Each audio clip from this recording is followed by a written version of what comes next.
There are many ways to sweeten or spice up a simple side dish, and today Howard shows us his take on Southern baked beans in the Mr. Food Test Kitchen.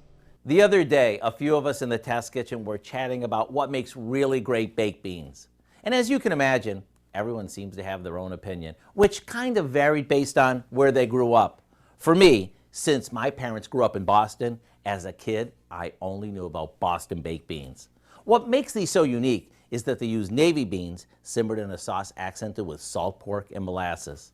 Callie, on the other hand, grew up with baked beans that started with tomato or sometimes barbecue sauce that was sweetened with brown sugar and had bacon in it.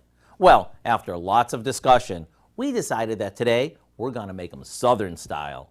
All we have to do is combine some canned kidney and cannellini beans that we've rinsed and drained, along with some chili sauce,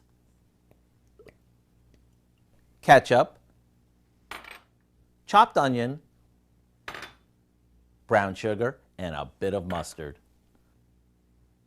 After this is mixed well, we spoon it into a baking dish and let it simmer in the oven until it gets all thick and bubbly. What sets this apart from other baked beans is the combo of the brown sugar with the chili sauce. So right after the news, why don't you go online and get the recipe for our Southern baked beans so you can taste test these against the ones you grew up with. I'm Howard with Kelly in the Mr. Food Test Kitchen, where today we found a bubbling hot way for you to say, ooh, it's so good.